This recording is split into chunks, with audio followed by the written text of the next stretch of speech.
أعوذ بالله من الشيطان الرجيم. بسم الله الرحمن الرحيم. واعلموا أنما غنمتم من شيء فأن لله خمسه وللرسول ولذي القربى واليتامى والمساكين وابن السبيل إن كنتم آمنتم بالله وما أنزلنا على عبدنا يوم الفرقان يوم التقى الجمعان والله على كل شيء قدير. إذ أنتم بالعدوة الدنيا وهم بالعدوة القصوى والركب أسفل منكم ولو تواعدتم لاختلفتم في الميعاد ولكن ليقضي الله أمرا كان مفعولا ليهلك من هلك عن بينة ويحيى من حي عن بينة وإن الله لسميع عليم. إذ يريكهم الله في منامك قليلا ولو أراكهم كثيرا لفشلتم ولتنازعتم في الأمر ولكن الله سلم إنه عليم بذات الصدور. وإذ يريكموهم إذ التقيتم في أعينكم قليلا ويقللكم في أعينهم ليقضي الله أمرا كان مفعولا وإلى الله ترجع الأمور. يا أيها الذين آمنوا إذا لقيتم فئة فاثبتوا واذكروا الله كثيرا لعلكم تفلحون. وأطيعوا الله ورسوله ولا تنازعوا فتفشلوا وتذهب ريحكم واصبروا إن الله مع الصابرين. ولا تكونوا كالذين خرجوا من ديارهم بطرا ورئاء الناس ويصدون عن سبيل الله والله بما يعملون محيط. وإذ زين لهم الشيطان أعمالهم وقال لا غالب لكم اليوم من الناس وإني جار لكم فلما تراءت الفئتان نكص على عقبيه وقال إني بريء منكم إني أرى ما لا ترون إني أخاف الله والله شديد العقاب. إذ يقول المنافقون والذين في قلوبهم مرض غر هؤلاء دينهم ومن يتوكل على الله فإن الله عزيز حكيم. ولو ترى إذ يتوفى الذين كفروا الملائكة يضربون وجوههم وأدبارهم وذوقوا عذاب الحريق ذلك بما قدمت أيديكم وأن الله ليس بظلام للعبيد. كدأب آل فرعون والذين من قبلهم كفروا بآيات الله فأخذهم الله بذنوبهم إن الله قوي شديد العقاب. ذلك بأن الله لم يك مغيرا نعمة أنعمها على قوم حتى يغيروا ما بأنفسهم وأن الله سميع عليم. كدأب آل فرعون والذين من قبلهم كذبوا بآيات ربهم فأهلكناهم بذنوبهم وأغرقنا آل فرعون وكل كانوا ظالمين. إن شر الدواب عند الله الذين كفروا فهم لا يؤمنون. الذين عاهدت منهم ثم ينقضون عهدهم في كل مرة وهم لا يتقون. فإما تثقفنهم في الحرب فشرد بهم من خلفهم لعلهم يذكرون. وإما تخافن من قوم خيانة فانبذ إليهم على سواء إن الله لا يحب الخائنين. ولا يحسبن الذين كفروا سبقوا إنهم لا يعجزون. وأعدوا لهم ما استطعتم من قوة ومن رباط الخيل ترهبون به عدو الله وعدوكم وآخرين من دونهم لا تعلمونهم الله يعلمهم وما تنفقوا من شيء في سبيل الله يوفى إليكم وأنتم لا تظلمون. وإن جنحوا للسلم فاجنح لها وتوكل على الله إنه هو السميع العليم. وإن يريدوا أن يخدعوك فإن حسبك الله هو الذي أيدك بنصره وبالمؤمنين وألف بين قلوبهم لو أنفقت ما في الأرض جميعا ما ألفت بين قلوبهم ولكن الله ألف بينهم إنه عزيز حكيم. يا أيها النبي حسبك الله ومن اتبعك من المؤمنين. يا أيها النبي حرض المؤمنين على القتال إن يكن منكم 20 صابرون يغلبوا 200 وإن يكن منكم 100 يغلبوا 1000 من الذين كفروا بأنهم قوم لا يفقهون. الآن خفف الله عنكم وعلم أن فيكم ضعفا فإن يكن منكم 100 صابرة يغلبوا 200 وإن يكن منكم 1000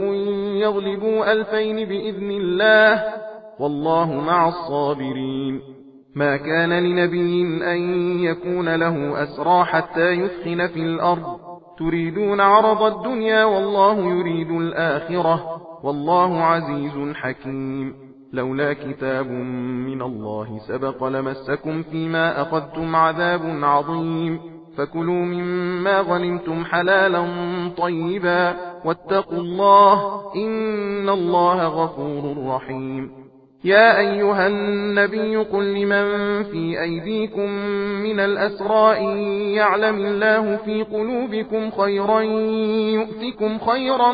مما أخذ منكم ويغفر لكم والله غفور رحيم. وإن يريدوا خيانتك فقد خانوا الله من قبل فأمكن منهم والله عليم حكيم. إن الذين آمنوا وهاجروا وجاهدوا بأموالهم وأنفسهم في سبيل الله والذين آووا ونصروا أولئك بعضهم أولياء بعض والذين آمنوا ولم يهاجروا ما لكم من ولايتهم من شيء حتى يهاجروا وإن استنصروكم في الدين فعليكم النصر إلا على قوم بينكم وبينهم ميثاق والله بما تعملون بصير. والذين كفروا بعضهم أولياء بعض إلا تفعلوه تكن فتنة في الأرض وفساد كبير. والذين آمنوا وهاجروا وجاهدوا في سبيل الله والذين آووا ونصروا أولئك هم المؤمنون حقا لهم مغفرة ورزق كريم. والذين آمنوا من بعد وهاجروا وجاهدوا معكم فأولئك منكم وأولو الأرحام بعضهم أولى ببعض في كتاب الله إن الله بكل شيء عليم. براءة من الله ورسوله إلى الذين عاهدتم من المشركين فسيحوا في الأرض 4 أشهر واعلموا أنكم غير معجز الله وأن الله مخزي الكافرين. وأذان من الله ورسوله إلى الناس يوم الحج الأكبر أن الله بريء من المشركين ورسوله فإن تبتم فهو خير لكم وإن توليتم فاعلموا أنكم غير معجز الله وبشر الذين كفروا بعذاب أليم. إلا الذين عاهدتم من المشركين ثم لم ينقصوكم شيئا ولم يظاهروا عليكم أحدا فأتموا إليهم عهدهم إلى مدتهم إن الله يحب المتقين. فإذا انسلخ الأشهر الحرم فاقتلوا المشركين حيث وجدتموهم وخذوهم واحصروهم واقعدوا لهم كل مرصد فإن تابوا وأقاموا الصلاة وآتوا الزكاة فخلوا سبيلهم إن الله غفور رحيم. وإن أحد من المشركين استجارك فأجره حتى يسمع كلام الله ثم أبلغه مأمنه ذلك بأنهم قوم لا يعلمون. كيف يكون للمشركين عهد عند الله وعند رسوله إلا الذين عاهدتم عند المسجد الحرام فما استقاموا لكم فاستقيموا لهم إن الله يحب المتقين. كيف وإن يظهروا عليكم لا يرقبوا فيكم إلا ولا ذمة يرضونكم بأفواههم وتأبى قلوبهم وأكثرهم فاسقون. اشتروا بآيات الله ثمنا قليلا فصدوا عن سبيله إنهم ساء ما كانوا يعملون. لا يرقبون في مؤمن إلا ولا ذمة وأولئك هم المعتدون. فإن تابوا وأقاموا الصلاة وآتوا الزكاة فإخوانكم في الدين ونفصل الآيات لقوم يعلمون. وإن نكثوا أيمانهم من بعد عهدهم وطعنوا في دينكم فقاتلوا أئمة الكفر إنهم لا أيمان لهم لعلهم ينتهون. ألا تقاتلون قوما نكثوا أيمانهم وهموا بإخراج الرسول وهم بدأوكم أول مرة أتخشونهم فالله أحق أن تخشوه إن كنتم مؤمنين. قاتلوهم يعذبهم الله بأيديكم ويخزهم وينصركم عليهم ويشف صدور قوم مؤمنين ويذهب غيظ قلوبهم ويتوب الله على من يشاء والله عليم حكيم. أم حسبتم أن تتركوا ولما يعلم الله الذين جاهدوا منكم ولم يتخذوا من دون الله ولا رسوله ولا المؤمنين وليجة والله خبير بما تعملون. ما كان للمشركين أن يعمروا مساجد الله شاهدين على أنفسهم بالكفر أولئك حبطت أعمالهم وفي النار هم خالدون. إنما يعمر مساجد الله من آمن بالله واليوم الآخر وأقام الصلاة وآتى الزكاة ولم يخش إلا الله فعسى أولئك أن يكونوا من المهتدين. أجعلتم سقاية الحاج وعمارة المسجد الحرام كمن آمن بالله واليوم الآخر وجاهد في سبيل الله لا يستوون عند الله والله لا يهدي القوم الظالمين. الذين آمنوا وهاجروا وجاهدوا في سبيل الله بأموالهم وأنفسهم أعظم درجة عند الله وأولئك هم الفائزون. يبشرهم ربهم برحمة منه ورضوان وجنات لهم فيها نعيم مقيم خالدين فيها أبدا إن الله عنده أجر عظيم. يا أيها الذين آمنوا لا تتخذوا آباءكم وإخوانكم أولياء إن استحبوا الكفر على الإيمان ومن يتولهم منكم فأولئك هم الظالمون. قل إن كان آباؤكم وأبناؤكم وإخوانكم وأزواجكم وعشيرتكم وأموال اقترفتموها وتجارة تخشون كسادها ومساكن ترضونها أحب إليكم من الله ورسوله وجهاد في سبيله فتربصوا حتى يأتي الله بأمره والله لا يهدي القوم الفاسقين. لقد نصركم الله في مواطن كثيرة ويوم حنين إذ أعجبتكم كثرتكم فلم تغن عنكم شيئا وضاقت عليكم الأرض بما رحبت ثم وليتم مدبرين. ثم أنزل الله سكينته على رسوله وعلى المؤمنين وأنزل جنودا لم تروها وعذب الذين كفروا وذلك جزاء الكافرين. ثم يتوب الله من بعد ذلك على من يشاء والله غفور رحيم. يا أيها الذين آمنوا إنما المشركون نجس فلا يقربوا المسجد الحرام بعد عامهم هذا وإن خفتم عيلة فسوف يغنيكم الله من فضله إن شاء إن الله عليم حكيم قاتلوا الذين لا يؤمنون بالله ولا باليوم الآخر ولا يحرمون ما حرم الله ورسوله ولا يدينون دين الحق من الذين أوتوا الكتاب حتى يعطوا الجزية عن يد وهم صاغرون وقالت اليهود عزير ابن الله وقالت النصارى المسيح ابن الله ذلك قولهم بأفواههم يضاهئون قول الذين كفروا من قبل قاتلهم الله أنى يؤفكون اتخذوا أحبارهم ورهبانهم أربابا من دون الله والمسيح ابن مريم وما أمروا إلا ليعبدوا إلها واحدا لا إله إلا هو سبحانه عما يشركون يريدون أن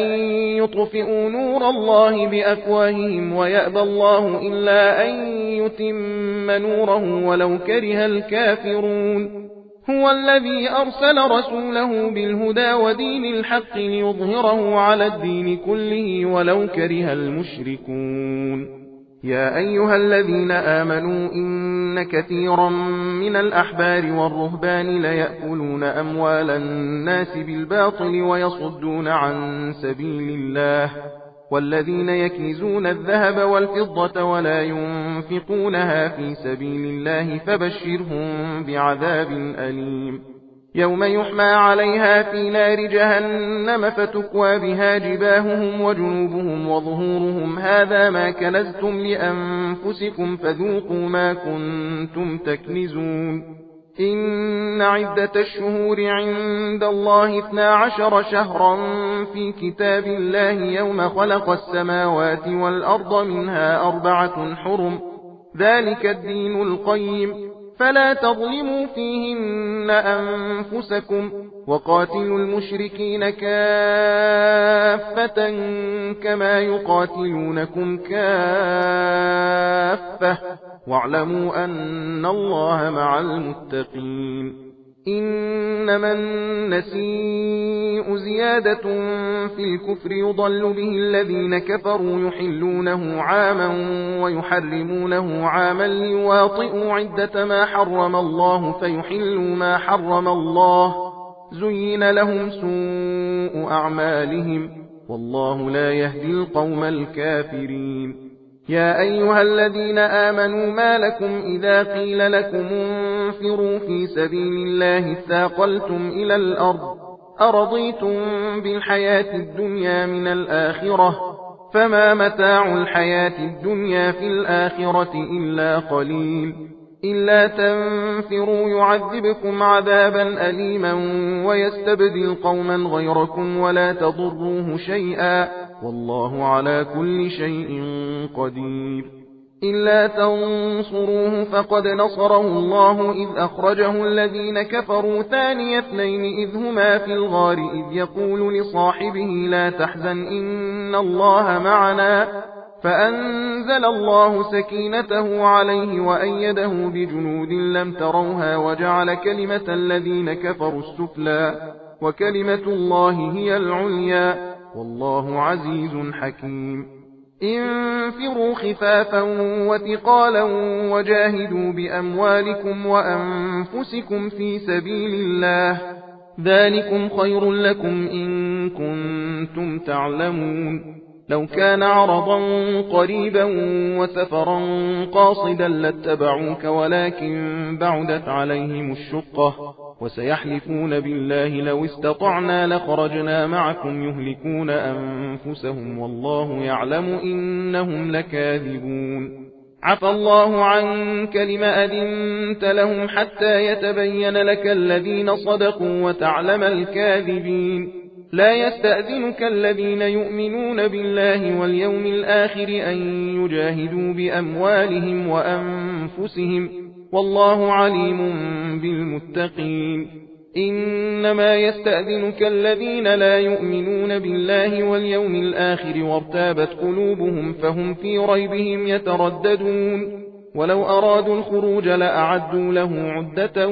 ولكن كره الله بعاثهم فثبطهم وقيل اقعدوا مع القاعدين لو خرجوا فيكم ما زادوكم إلا خبالا ولأوضعوا خلالكم يبغونكم الفتنة وفيكم سماعون لهم والله عليم بالظالمين لقد ابتغوا الفتنة من قبل وقلبوا لك الأمور حتى جاء الحق وظهر أمر الله وهم كارهون ومنهم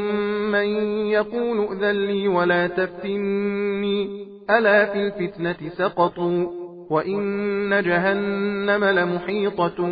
بالكافرين إن تصبك حسنة تسؤهم وإن تصبك مصيبة يقولوا قد أخذنا أمرنا من قبل ويتولوا وهم فرحون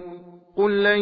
يصيبنا إلا ما كتب الله لنا هو مولانا وعلى الله فليتوكل المؤمنون قل هل تربصون بنا إلا إحدى الحسنيين ونحن نتربص بكم أن يصيبكم الله بعذاب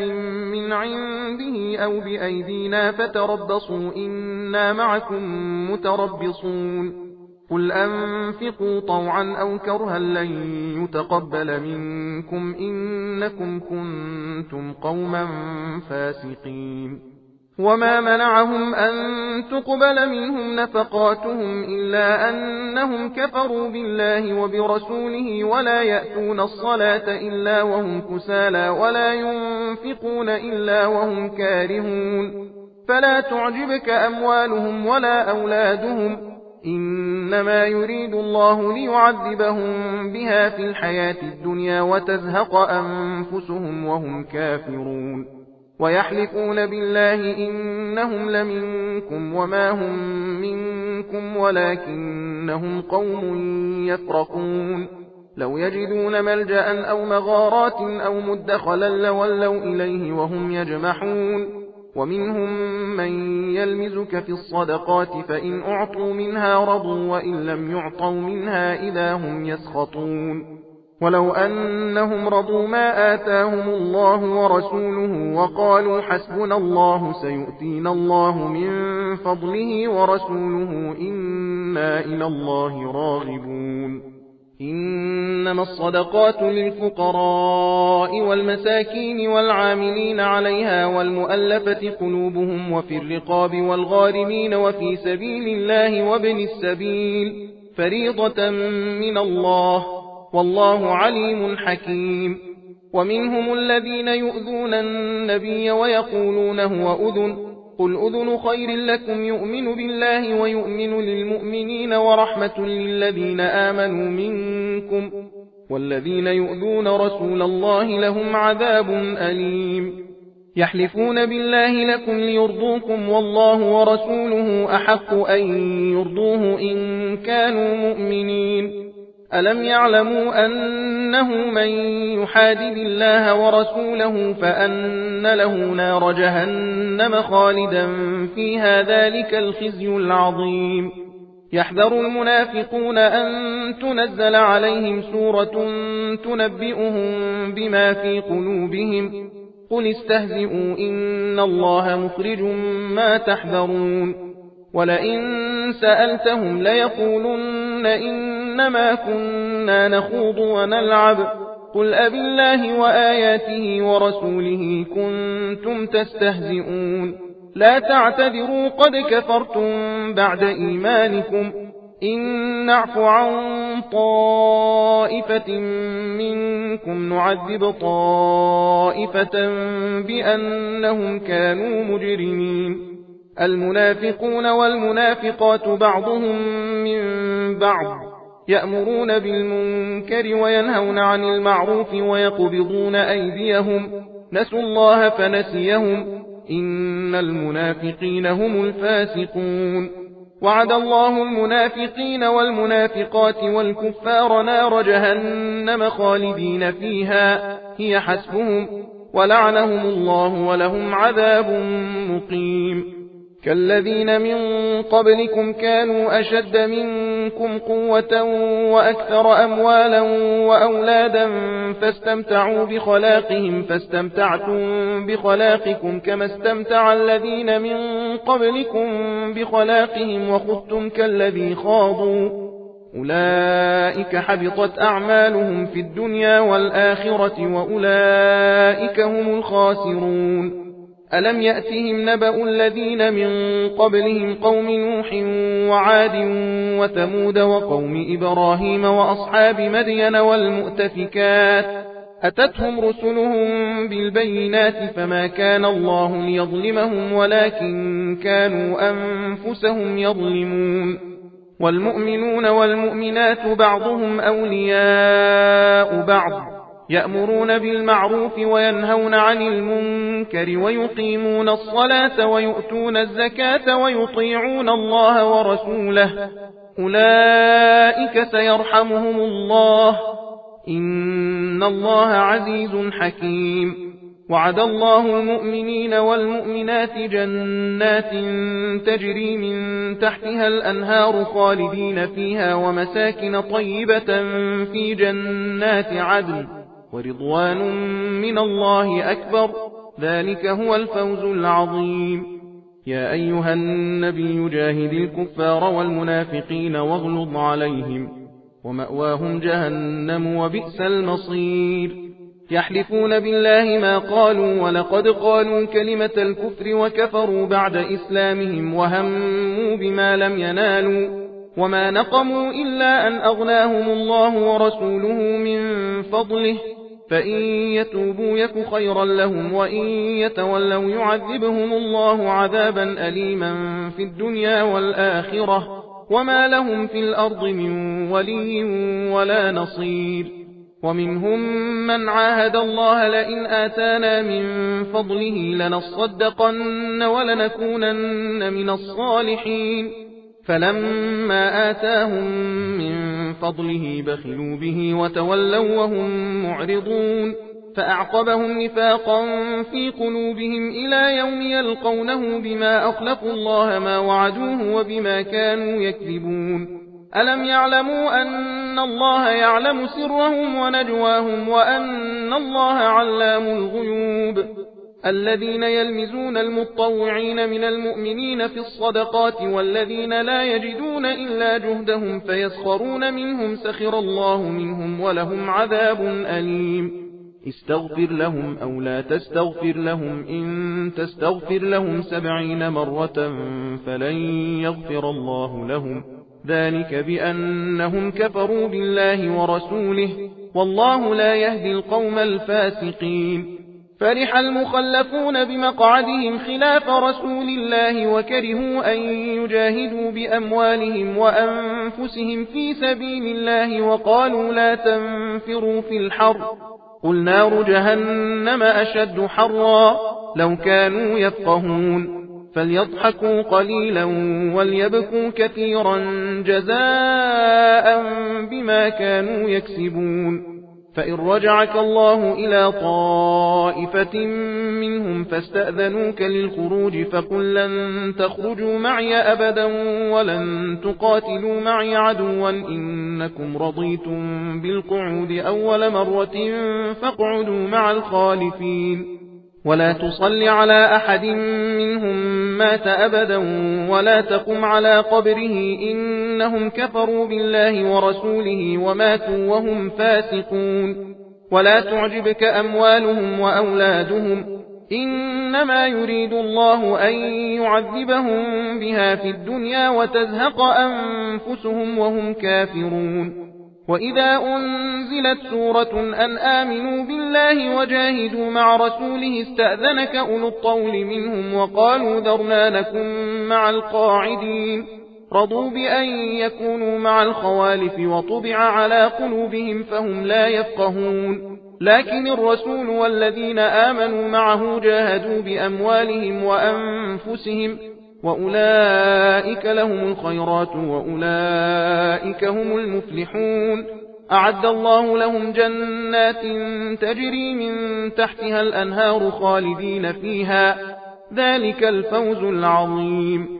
وجاء المعذرون من الأعراب ليؤذن لهم وقعد الذين كذبوا الله ورسوله سيصيب الذين كفروا منهم عذاب أليم ليس على الضعفاء ولا على المرضى ولا على الذين لا يجدون ما ينفقون حرج إذا نصحوا لله ورسوله ما على المحسنين من سبيل والله غفور رحيم ولا على الذين إذا ما أتوك لتحملهم قلت لا أجد ما أحملكم عليه تولوا وأعينهم تفيض من الدمع حزنا ألا يجدوا ما ينفقون إنما السبيل على الذين يستأذنونك وهم أغنياء